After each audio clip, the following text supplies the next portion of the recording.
The date has been set. American forces are set to leave Afghanistan in 2014. Hello world, this is Alexandra Cardinale, and you're watching The Meme Factory.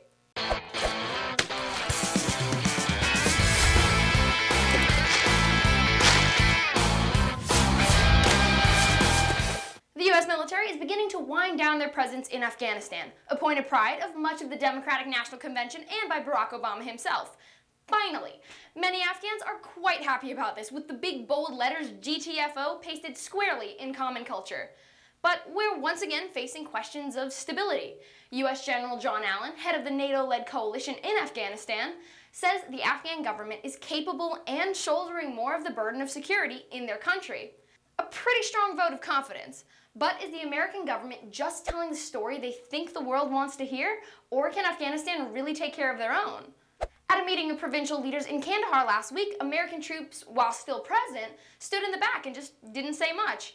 In the past, they would have directly engaged with counselors to address regional issues. The residents talked about concerns about not being able to build more schools, not having main roads, all mainly destroyed by the Taliban.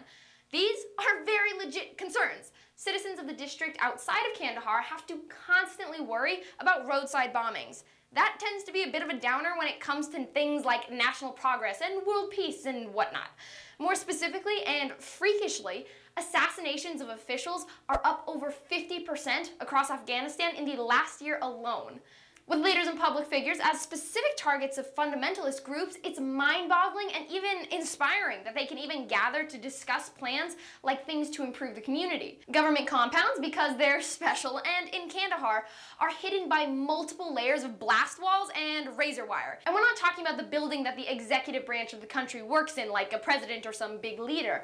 We're just talking about City Hall, guarded by razor wire. Yet people are more confident since General Abdul Razik was appointed police chief of Kandahar last year.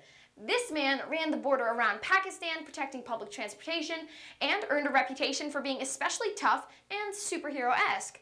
But for a police chief who hasn't even hit 30, Razik has already made it through several assassination attempts in the 1 year the guy has been in office.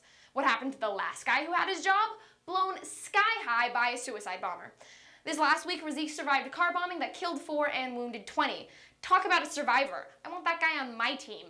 Lately, there's been a growing movement for Afghanistans to take matters into their own hands. With no confidence in their own government, one known lovingly for their cutthroat, corrupt politics and self-serving officials who wouldn't be worried that Afghanistan will erupt into civil war faster than Russia invaded in Christmas.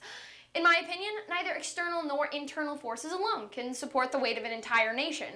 Rather, the situation calls for cooperation between Americans, the Afghan government, and most importantly, the Afghan people. Is the government capable of actually handling the situation once American forces leave?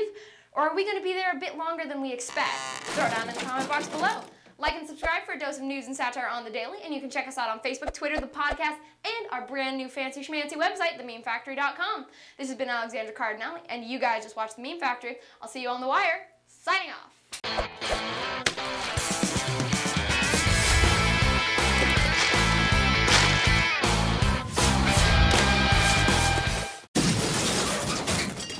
Da-da-da-da-da.